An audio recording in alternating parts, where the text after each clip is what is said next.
tarde a todos, bem-vindos ao Centro Cultural Penedo da Saudade para mais uma conversa de viajantes, que é uma alegre, ótima parceria aqui com o meu amigo Rui Munhoz.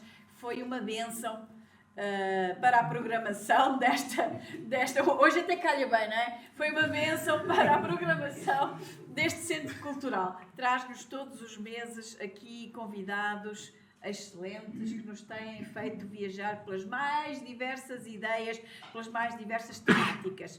Hoje é outro, mas eu vou deixar aqui para o Rui a apresentação de mais esta conversa que se adivinha tão interessante. Obrigada, João, por ter aceito o convite. Rui, por favor. Obrigado, Cristina. Boa tarde. Obrigado a todos vós pela presença e apoio constantes. E vamos continuar a viajar. Está tudo preparado, com roupa para mergulhar nas catacumbas, com lanterna na cabeça, caderno de apontamentos e tal, para se sujarem, para se encherem de poeira. Vamos então começar. João, obrigado por tudo e por nos fazeres viajar contigo. Ok, obrigado. Sim, obrigado. Boa tarde a todos. É mesmo um gosto e tenho que começar por agradecer ao Centro Cultural Penedo da Saudade, à professora Cristina Faria em particular, e dar os parabéns que esta iniciativa das conversas de viajantes tem já, pelos vistos, 10 anos e aqui neste espaço 6. Por outro lado, o cartaz ficou excelente.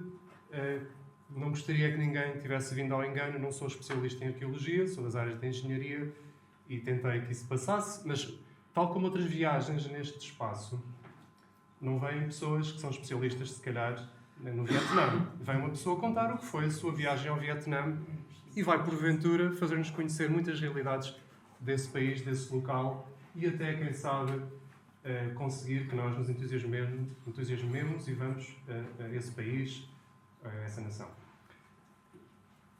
Vêem imagens à vossa frente.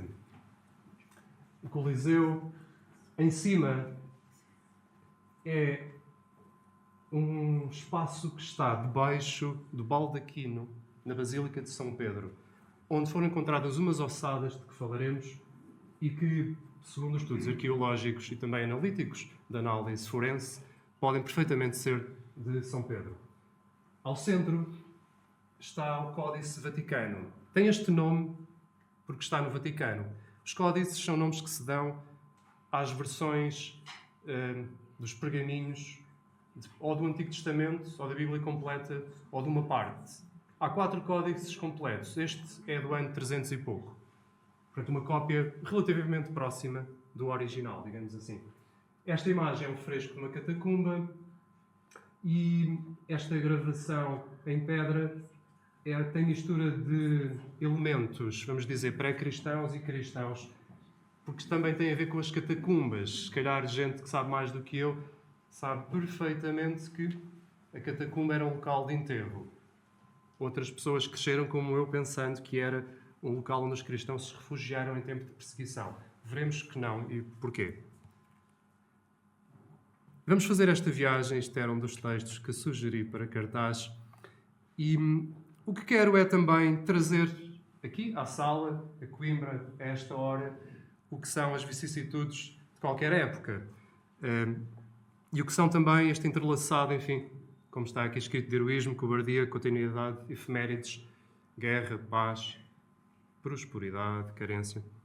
No fundo, factos e pessoas que viveram como nós, de alguma maneira. O que é a arqueologia cristã? Vale a pena definirmos. É, então, esta ciência histórica que estuda restos monumentais dos primeiros tempos da Antiguidade, neste caso, cristã. E o que são estes monumentos? São os testemunhos não escritos. Depois vamos ver que há exceções.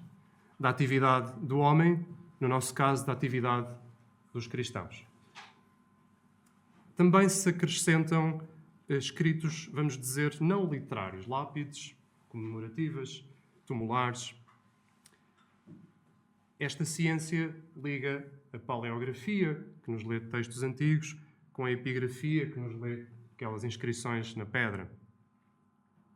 Então, o que é a arqueologia cristã? Vai ser isto. Vai ser o estudo das marcas que ficaram até nós. Da atividade, neste caso, dos cristãos.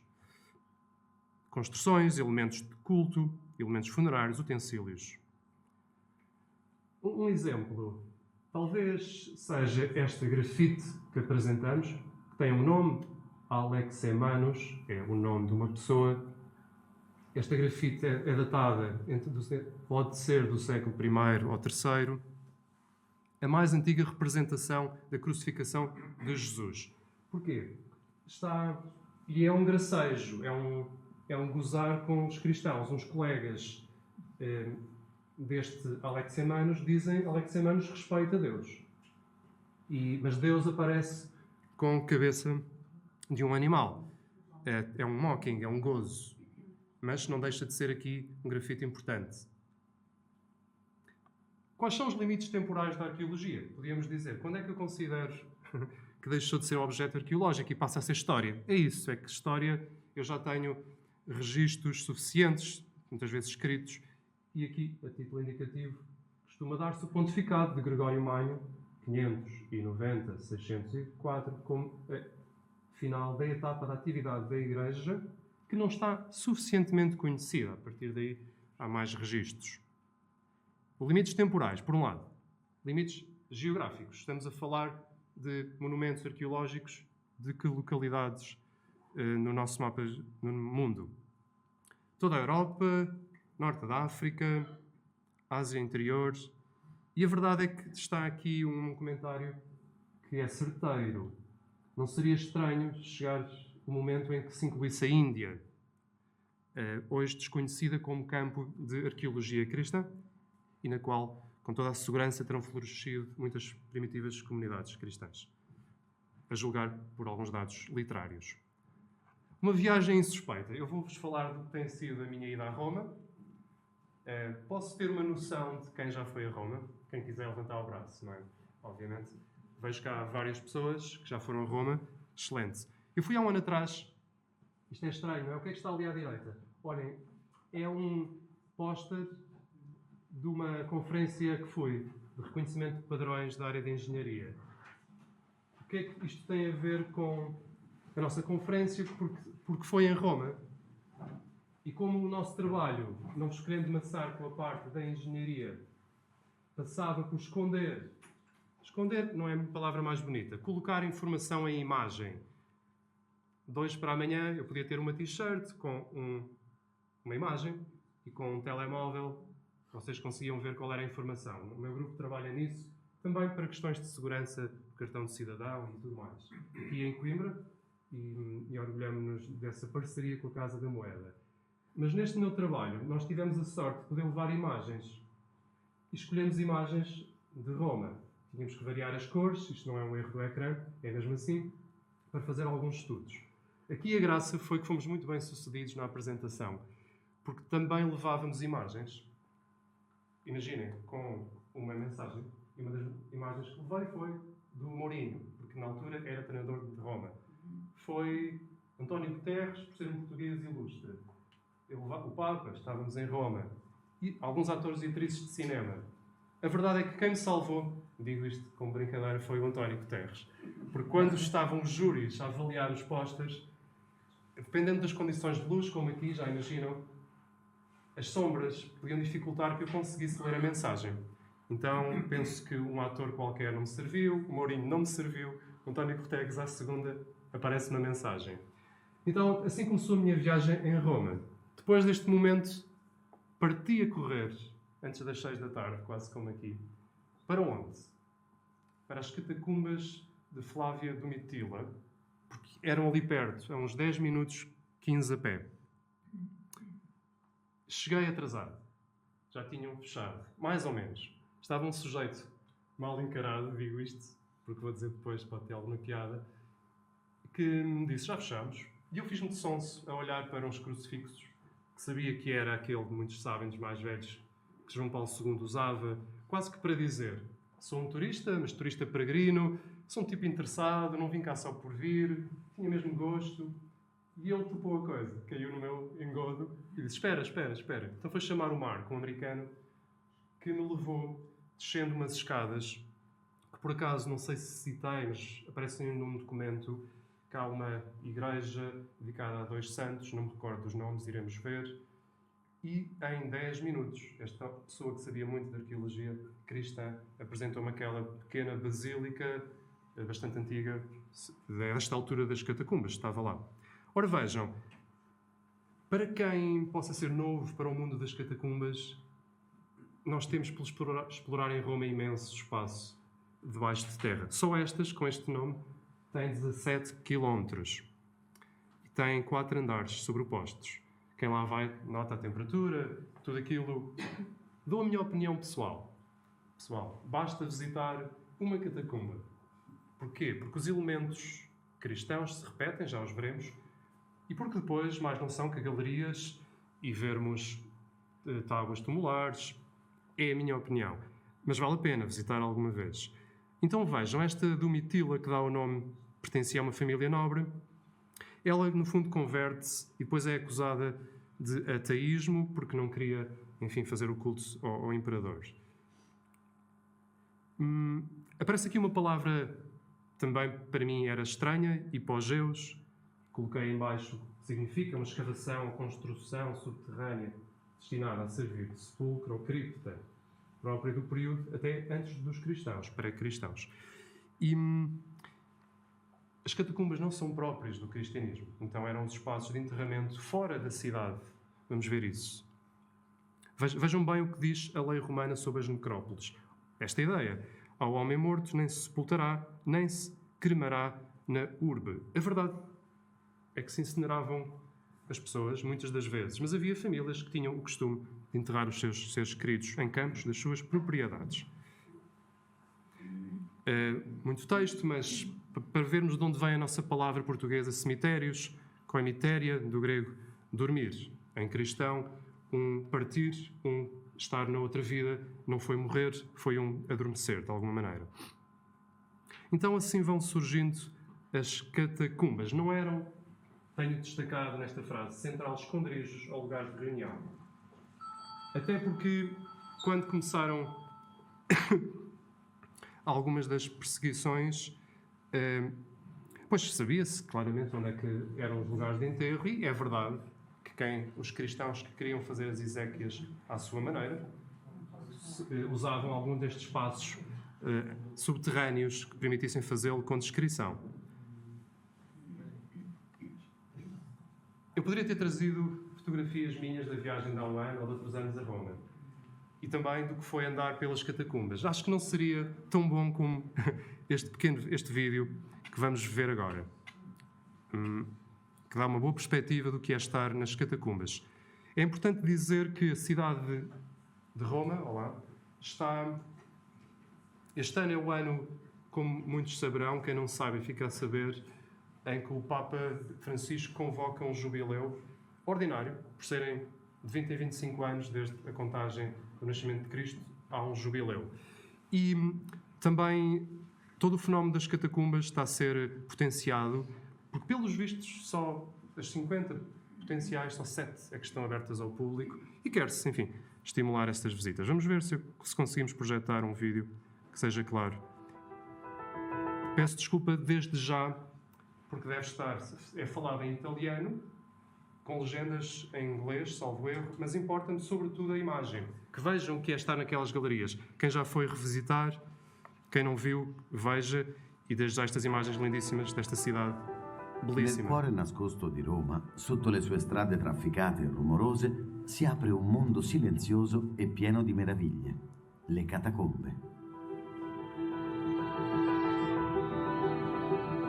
Qui secoli di storia, arte e fede dei primi cristiani si snodano lungo le labirintiche gallerie scavate sapientemente nel tufo dai fossori, dove i defunti vennero deposti per addormentarsi nell'attesa della resurrezione. Le lastre incise con gli epitaffi e i raffinati affreschi comunicano la promessa di vita eterna. Ogni angolo delle catacombe parla di fede, speranza e vita che va oltre la morte.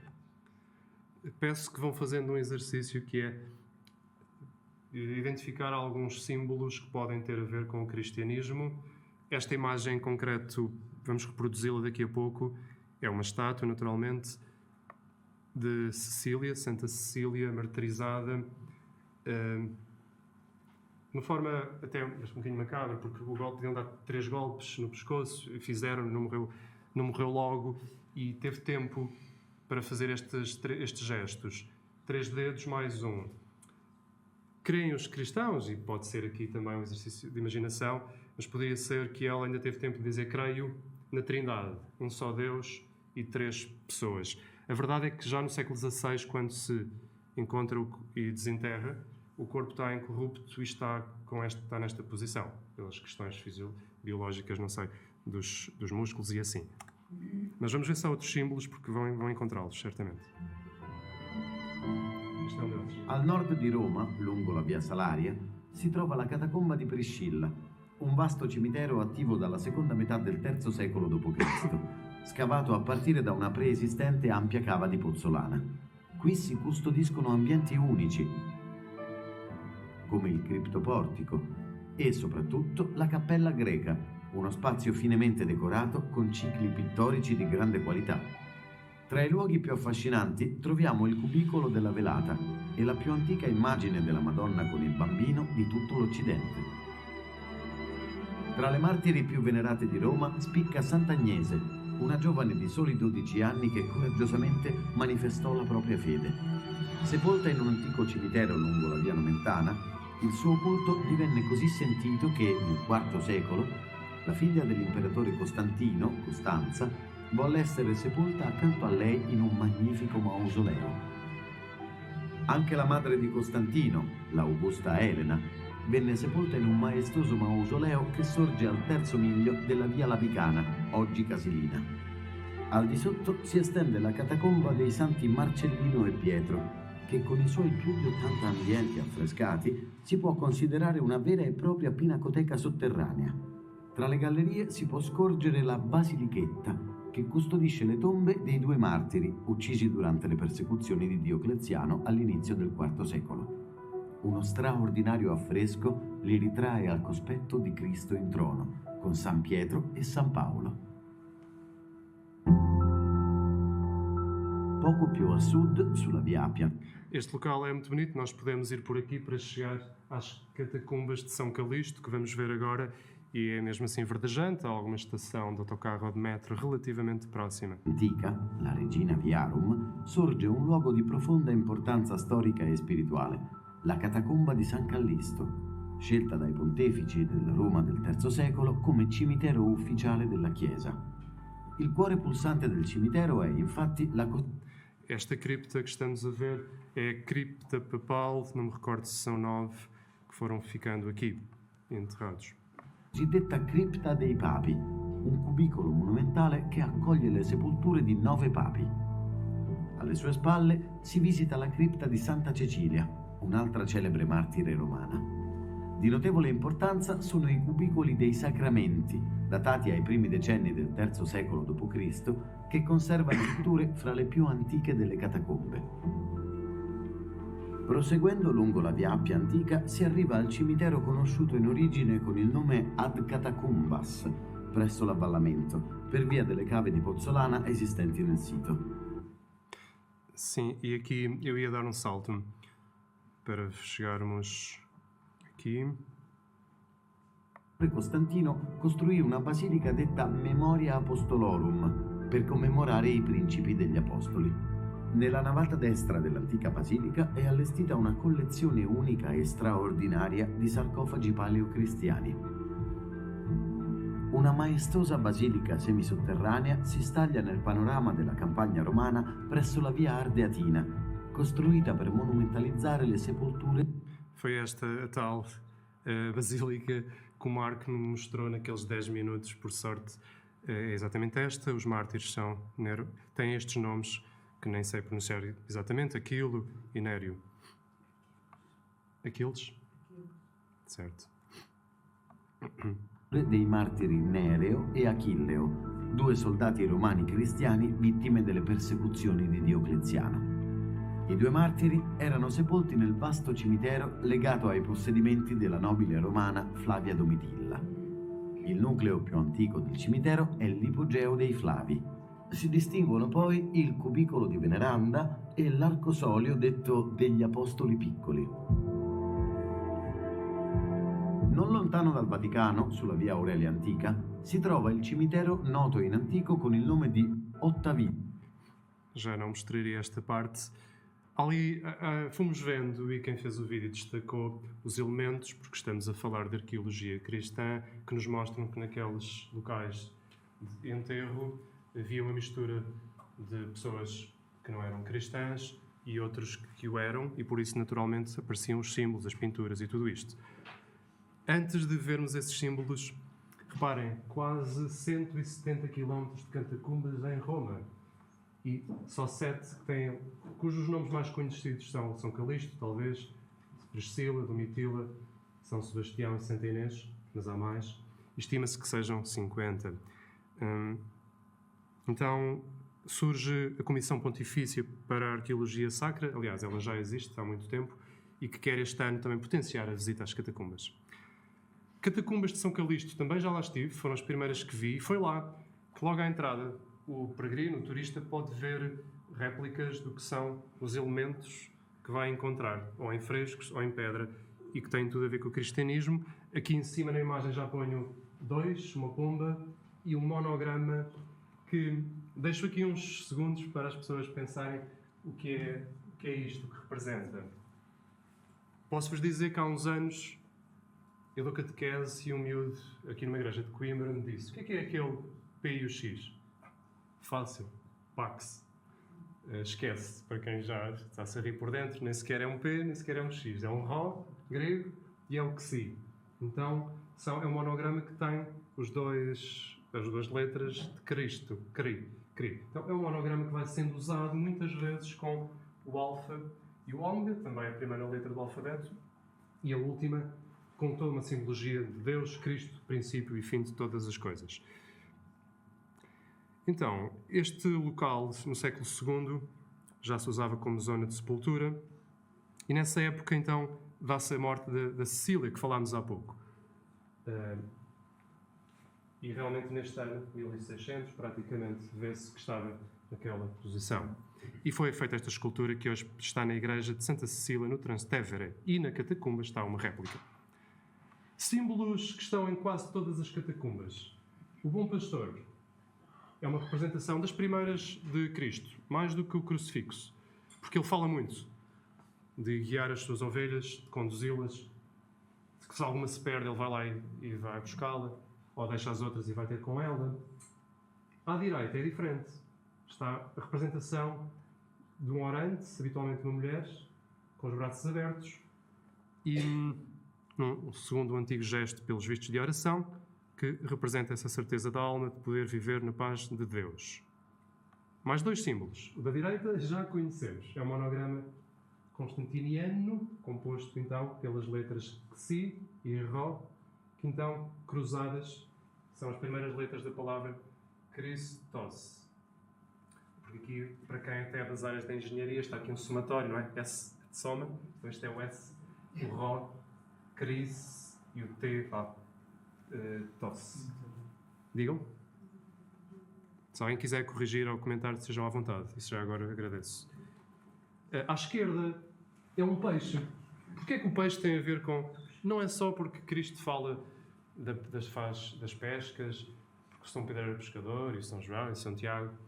É porque a palavra peixe em grego se escreve assim. Ictus, não é? Ictus. E, então, são as iniciais, diríamos também em grego. Eu acho que tem que haver aqui algum jogo de troca para que dê Jesus Cristo os salvadores. Mas então é mesmo um símbolo que os cristãos usam para dizer Jesus.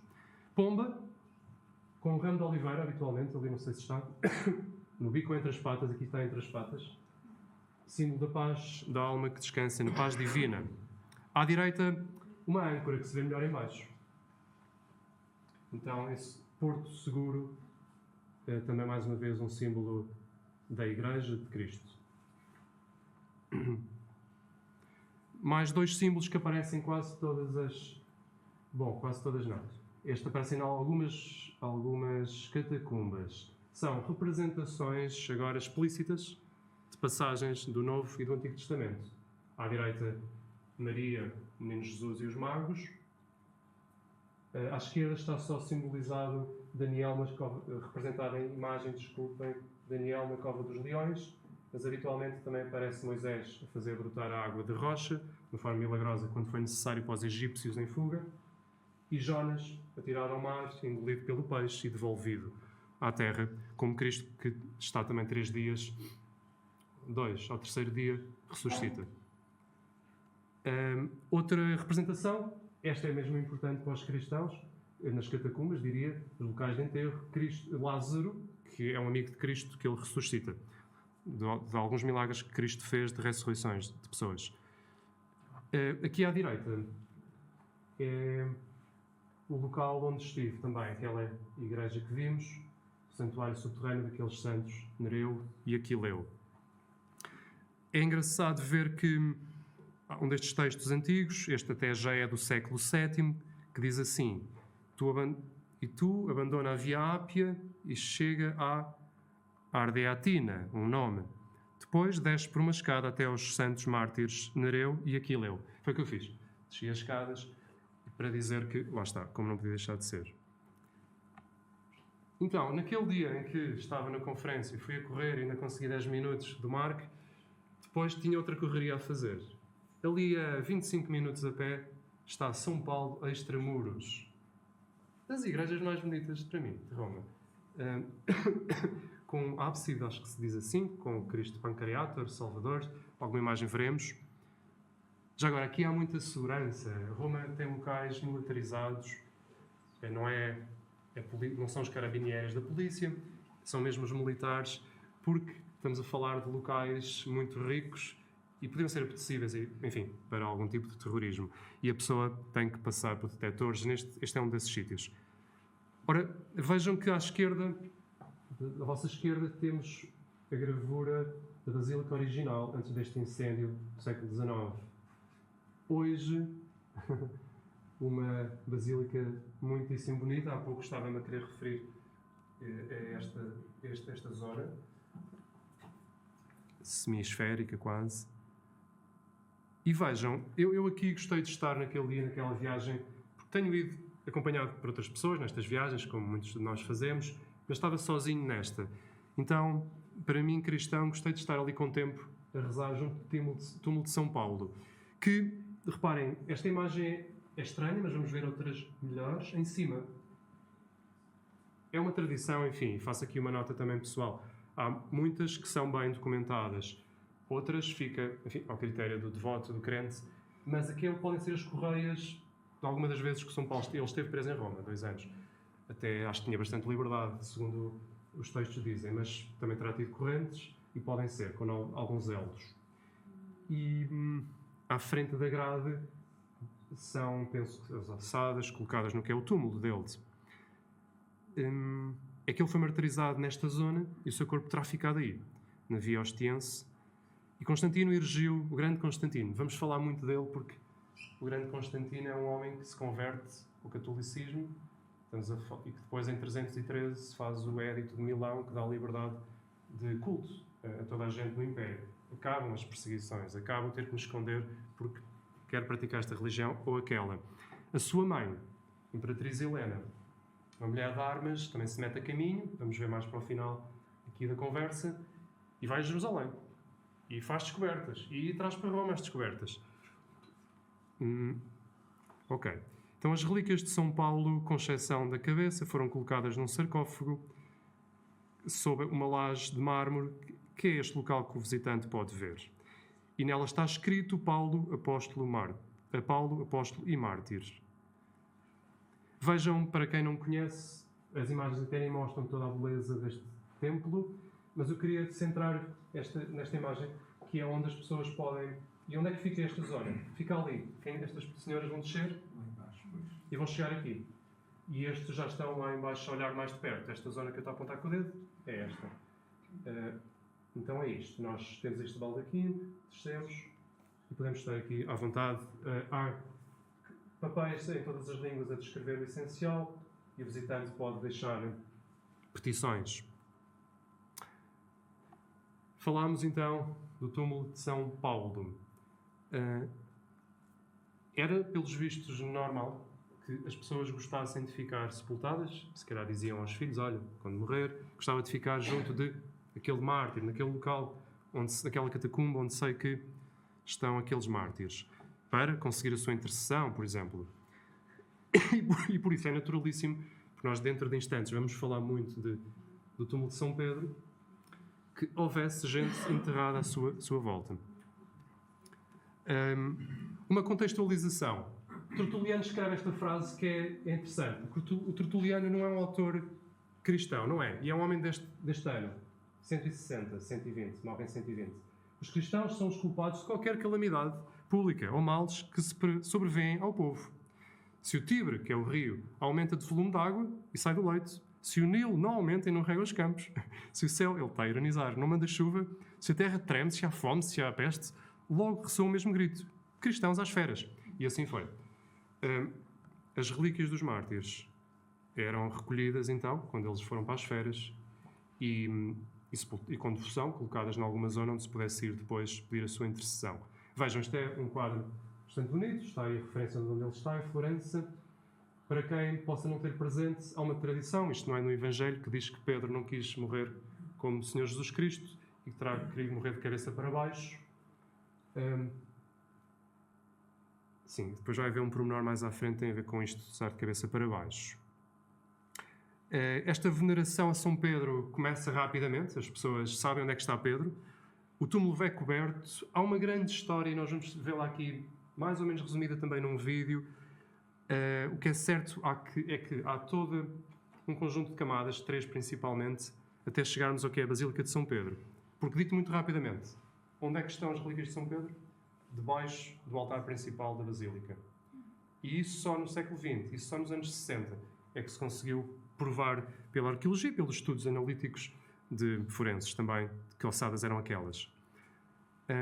Já agora, então, há uma referência deste Sr. Caio, é a escrita mais antiga, a referência escrita mais antiga aos monumentos funerários, quer de Pedro, quer de Paulo, daquele ano, em que ele já está a fazer uma referência que está na zona do Vaticano, que é um monte. O Vaticano hoje associamos àquilo que também é, mas era um local de Roma. E o outro, Paulo, na Via Ostiense. Esta palavra troféu, então, era aplicada aos túmulos, construções bonitas em cima do local onde estavam enterradas as pessoas. Então, reparem no ano em que viveu Constantino, ele morre em 337, manda construir uma grande basílica porque sabia que estava ali Pedro. É interessante este autor, Eusébio de Cesareia. Ele tem todo um livro chamado História Eclesiástica, em que conta muita coisa. É um documento importante de história porque é um homem do século IV. E num documento chamado Teofania, então, ele lá diz que o apóstolo fora homenageado, vou ler, com um túmulo esplêndido antes da cidade, porque estava fora de Roma, um túmulo ao qual inúmeras hordas ocorrem, vindas de toda a parte do Império. Ora, o que é que estamos a ver nas imagens? Estamos a ver esse templo construído por Constantino, que já não existe. É uma pintura, e aqui está assim um esquema da Basílica Constantina do século IV. A atual é do século XVI. Então, isto de construir uma nova basílica tem imensas consequências. Tiveram que se mover terras, remover, a profundidade até 9 metros. Vou-vos poupar aqui toda essa história, que também não sei em pormenor. Nós conhecemos hoje bastante bem da primitiva basílica porque antes de ser demolida foram feitos desenhos. E agora, a construção parece só ter começado neste ano. Já agora, posterior a uma outra. Aqueles que sabem mais que eu sabem que antes de São Pedro foi construído São João de Latrão, por acaso é a atual Basílica do Bispo de Roma, e o Bispo de Roma é sempre o Papa. Vamos ver mais coisas. Aqui há poucas imagens. A verdade é que vamos falar hoje, dentro de instantes, do chamado Troféu de Gaio. O Troféu de Gaio é o local abaixo do qual está o túmulo de São Pedro. E ele está aqui, é verdade que são muitas palavras, mas explica-se o tipo de mármore que é usado, coberto por um zimbório, com 4 colunas salomónicas. Contudo, o troféu em si ficou enterrado sobre a plataforma da Basílica. O troféu e o túmulo de Pedro, subjacente a este, foram ainda mais enterrados no século XVI, com a Basílica posterior. É engraçado irmos vendo o que é que aconteceu naquele local onde está hoje a Basílica de São Pedro. Há um obelisco que toda a gente vê quando vai à Praça de São Pedro. Esse obelisco estava naquela zona, mas não exatamente no local. Hoje há um local não muito acessível, onde há uma lápide que diz aqui estava o obelisco, e ele depois é transferido para onde está hoje em dia. Quero dar aqui um salto para vos dizer que já no século XX foi este Papa, Pio XII, que decidiu abrir as grutas do Vaticano ao público. E houve ali um trabalho de acesso imenso que potenciou que se fossem fazendo os trabalhos normais arqueológicos para ir desenterrando surpresas atrás de surpresas, até que, adiantando já um pouco, chegou-se ao que parecia ser, de facto, o que chama-se o Campo Petrus, e seria a tumba de São Pedro, o túmulo de São Pedro, porque, por um lado, também havia umas moedas que faziam crer que os peregrinos, de alguma altura, iam trocando dinheiro por um orifício que havia. Depois, a verdade é esta. Há uma lápide que não é completa, mas não é muito difícil acreditar que realmente o que está lá escrito seja Pedro aqui. Embora a palavra Pedro está assim bem cortada, já vão ver. Depois, o que é que se fez? Levantou-se o túmulo nos anos 40, agora talvez esteja por aqui escrito. E não estava lá nada. Desilusão. Olha, não está cá nada. Vamos continuar. Continuaram-se as escavações. E a verdade é que depois se descobre numa parede oca, não era um oco com uma madeira, não é? Mas percebeu-se que havia algo. E havia um invólucro especial, que já falaremos. Então reparem, queria-vos dizer isto, debaixo do Vaticano, e hoje todos podemos circular por lá se fazemos esta parte da visita, há 22 túmulos. Portanto, estavam ali muitas pessoas enterradas. O troféu de Gaio é o tal local onde está Pedro. Vamos ver. Quem vai a São Pedro vê o baldaquino de Bernini, que está ali, e se descermos, podemos a partir daqui, como sabemos que o túmulo de São Pedro está em baixo, estar na zona onde está o túmulo. Isto é mais uma imagem para mostrar a grandiosidade e também o enquadramento de onde está a zona chamada Confessio, é toda esta zona. Espaço aberto, que permite então observar aquela zona. Eu vou avançar aqui com alguma velocidade. Para quem nunca tenha estado em São Pedro, só uma perspectiva, a ver se este vídeo abre bem, que alguém fez. Ora, reparem, as naves laterais, o baldaquino. E hoje já há um projeto da Microsoft recente com a fábrica da Igreja de São Pedro, que temos um gêmeo digital de toda a Basílica. Recomendo vivamente, acho que tem um link. Podemos então navegar, é um gêmeo digital fantástico. Isto são outras coisas, vamos fechar. Este era o link de há pouco.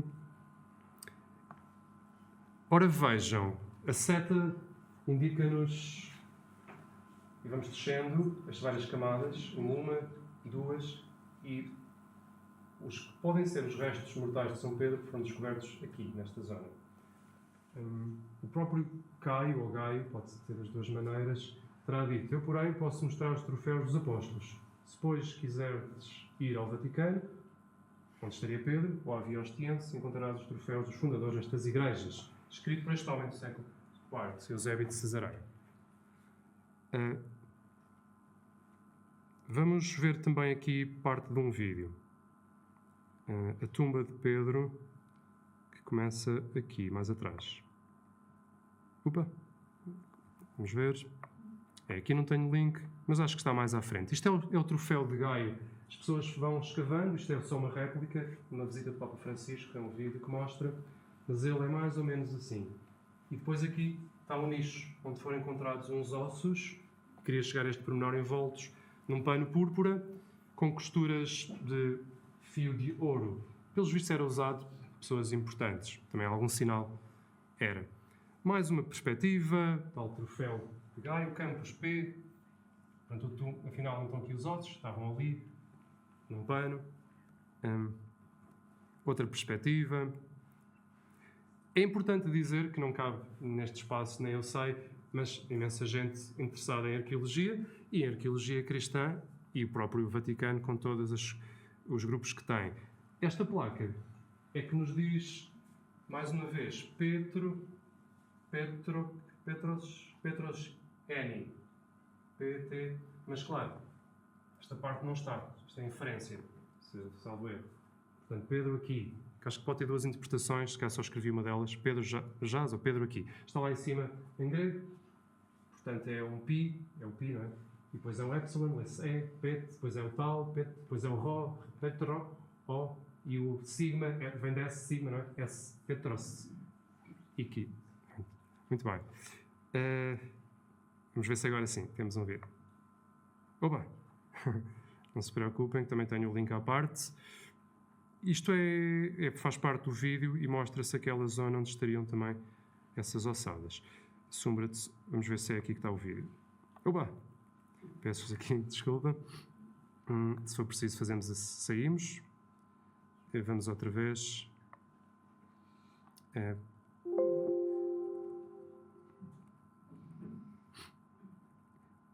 Sim. E agora, se eu faço escape...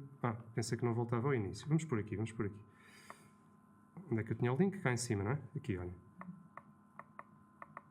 Copiamos. Alguém quer comentar alguma coisa? Vejo também se são... faltam-nos aqui, são quase... São 6:45.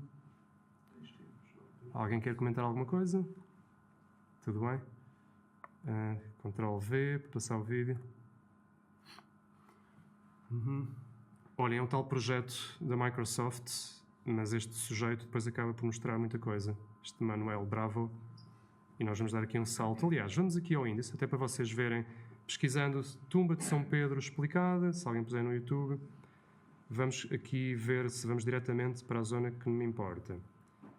Que sim, Petros, a tumba de São Pedro, no minuto 10, qualquer coisa. Temos som, Fernando? Tens razão. E tirei outra vez, só um instante, já recomeçamos. Já tenho que tirar aqui e tenho que vir novamente para começar no minuto exato. When the necropolis was excavated, a small shrine was found right beneath the altar. They call it the Trophy of Gaius, because it was described by an early Christian writer in the 2nd century called Gaius of Rome. Near this small shrine was found a wall with ancient graffiti made by early pilgrims. Among these, there is one that reads Petroseni, the contracted form of the Greek Petrosenesti. Peter is in here. Even though Latin was the language spoken in Rome, Petroseni was inscribed in Greek because it was the primary language of the early Christian church. The New Testament was written in Greek, and early Christian communities across the Mediterranean often used Greek for religious texts, prayers, and inscriptions. The small shrine has a niche where archaeologists found the bones of a man, aged 60 to 70, wrapped in a purple and gold cloth, a mark of high reverence dated to the 1st century. Para quem pudesse não estar a acompanhar o inglês, o estudo das ossadas diz que é um homem de 60 a 70 anos, do 1º século. Também é um bom indicador. Traces of soil on the bones suggest that they were originally buried directly in the ground. These are believed to be the bones of St. Peter. The ancient graffiti inscriptions on Peter's tomb can be closely observed in vivid detail through the virtual tour of... Há um conjunto de inscrições à volta, também com elementos cristãos, de petições, porque estava ali o túmulo de Pedro, que se visitava. The basilica, as well as the bones of Peter. So imagine standing here, where the remains of one of the apostles, someone who walked with Jesus, were buried and rediscovered after... Ok, esta parte vimos e vamos continuar com a apresentação. Temos aqui outros temas além do túmulo de São Pedro.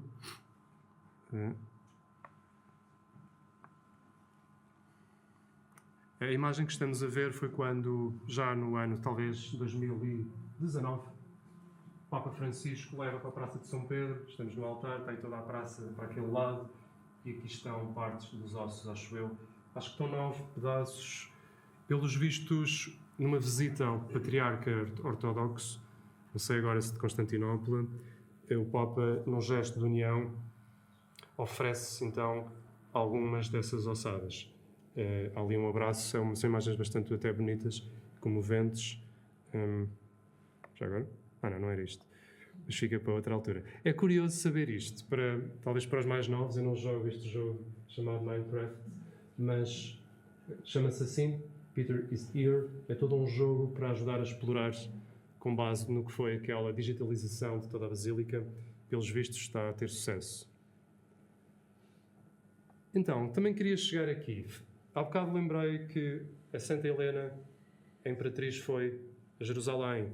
Em Roma, nós podemos visitar uma igreja que tem este nome, porque contém muitas peças que vieram de lá. Não nos espanta nada. No Império Romano circulava muita coisa, não era difícil trazer objetos. E terão vindo alguns, como a própria relíquia de parte do troço do Lignum Crucis, dito em latim, a cruz de Cristo. O que é que aconteceu? Pelos vistos, Santa Helena descobre que poderiam ser 3 madeiros, coisa que também joga com Cristo ser crucificado com 2 ladrões, é como o Evangelho diz. E diz uma tradição, pode-se ter perdido, como é que ela descobre que é de Cristo? Há um conjunto de doentes que vão tocando nos vários troços e só ficam curados sempre quando tocam num deles. Tem piada, que eu tenho aqui este livro, que aliás faz aqui um ponto com o Rui. É um livro que foi descoberto no século XIX. Egéria, Peregrinação à Terra Santa, no século IV. Esta Egéria conversava muito, ela e a mãe, com o São Jerónimo. São Jerónimo é uma figura peculiar, porque foi para Jerusalém aprender aramaico e grego para traduzir do grego para o latim. Que nós chamamos a Vulgata. No registro cristão, hoje diz-se que a Bíblia tem uma versão que é a Neo-Vulgata, já revista posteriormente. Foi traduzida por este senhor. E esta senhora, a Egéria, que devia ser galega, faz a viagem, passa lá um ano. E o livro, metade do livro é contar a viagem, peripécias, o que lá vê. A outra metade é sobre a liturgia de Jerusalém. Esta expressão significa o modo de celebrar lá a Páscoa, a Quaresma, o Advento. Para mim tem piada e tem a ver com isto da cruz. Uma história que aqui ia contar, não sei se o Rui se recorda. Ela dizia, chega a Sexta-feira Santa e os cristãos sabem que é uma cerimónia da adoração da cruz. Que hoje se faz aqui em Coimbra, em todo lado. Está o senhor bispo ou o padre com a cruz e o cristão faz uma reverência, beija, reza, o que quiser. Mas aproxima-se. Então já era assim nesta altura. E como é descrito? Há uma mesa, pelo que eu vou contar, não pode ter mais do que esta largura, porque se diz que o bispo tinha as mãos nas extremidades do madeiro. Vamos imaginar a trave, se calhar horizontal da cruz, para a adoração. E que as pessoas se aproximavam e beijavam e tocavam com os olhos. A expressão é tocavam, é curioso. É a que é. E havia 2 diáconos, portanto, pessoas que faziam uma assistência ali ao culto. E agora vem a parte que eu acho piada. Porquê é que estavam lá esses 2 sujeitos, os diáconos, para acautelar que não acontecesse o que tinha acontecido um ano antes? Que foi, alguém aproximou-se e não só beijou a cruz, como abocanhou e arrancou um pedaço com os dentes. Ora, isto para mim é muito sugestivo, porque fala do estado de degradação, que é natural. Ela foi encontrada, se calhar, enterrada. Se fosse uma madeira como outra qualquer, esta que temos aqui no chão, eu não conseguia arrancar um pedaço. Penso que é também sugestivo por isso. Vejam que isto é o interior da Basílica, que se chama assim, em Santa Cruz, em Jerusalém, e que contém... bom, aqui foi toda a história. Aqui é importante, desculpem, vou fazer uma pausa, que é, neste ano, o Adriano, que era um imperador, enfim, que não gostava dos cristãos, mandou esconder os locais onde já havia muita peregrinação. Ele dizia, vamos lá acabar com isto, já chega, de gente que vem aqui agora nós movemos para Jerusalém.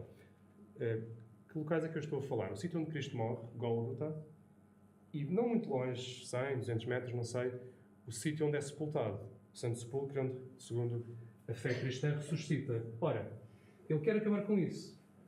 Vocês já estão a imaginar o que é que aconteceu. Então, ele faz uma estátua muito grande, um templo dedicado a Juno, sobre o Santo Sepulcro. Outra dedicada a Vênus, no cima do Gólgota. O que é que este homem estava a fazer?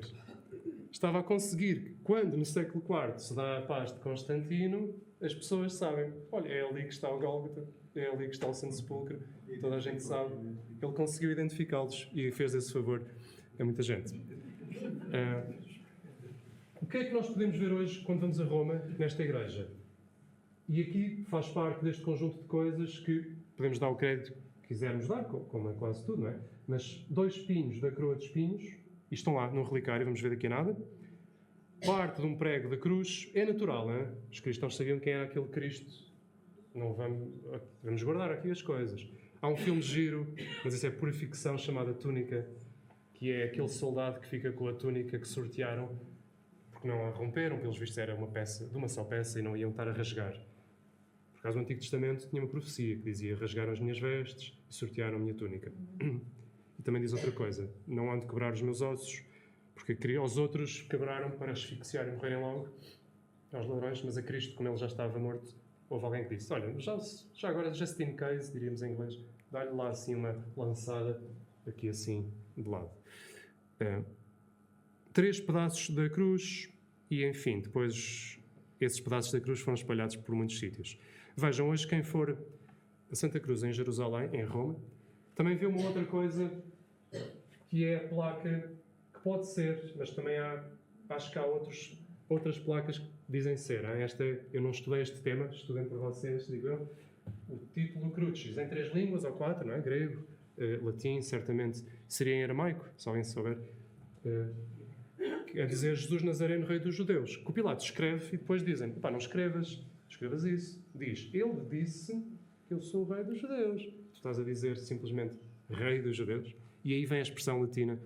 Se alguém quiser ajudar, o que está escrito, está escrito. Não é? Mas agora não queria falhar aqui nos termos. Pronto, o que está escrito, está escrito. E vejam que à direita aparecem fragmentos da cruz. Estão aqui neste relicário.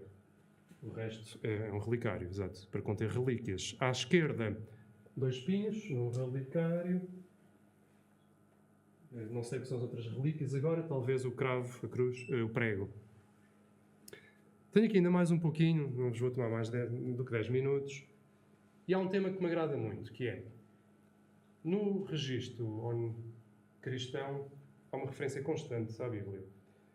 Ora, o mais óbvio é perguntar, mas esse texto, por um lado, a cópia que me chega foi copiada de onde? E vamos andando para trás, e devo-vos dizer que a Bíblia é dos textos da Antiguidade que tem mais cópias, ou que tem mais cópias mais próximas do original. Nós não duvidamos dos textos de Cícero, qualquer estudante de letras estuda na universidade. Eu gosto muito dos textos quer de Cícero, quer de Séneca. O Séneca acho que é anterior a Cristo. Ambos estão ali há 40 anos antes ou depois. E não temos textos do século IV de Cícero, acho eu, são posteriores. Aqui há muitos. São chamados códexes. No início mostrámos alguns. E este que estamos a ver, isto é uma página que nos mostra a passagem da segunda carta aos Tessalonicenses para o começo da carta aos Hebreus. É um texto que está, hoje em dia, completo, pertence a um conjunto de pergaminhos que tem toda a Bíblia, acho que só há 4, chamados grandes unciais. Vamos ver o que é que quer dizer esta palavra feia, uncial, ou não sei se é feia, para mim desconhecida antes. É uma grafia particular dos alfabetos grego e latino. Ali à direita está um exemplo. Em grego, koiné. Grego, koiné é o grego antigo. Hoje já, se vocês vão a Israel, em Jerusalém, há, por exemplo, o Instituto Polis, onde podem aprender. Eles dão aulas de espanhol para os árabes que recebem os turistas espanhóis, dão aulas de árabe quem quer aprender árabe, grego, koiné. É engraçado esse instituto. E acabei por ser um pouco mais rápido do que pensava. Obrigado.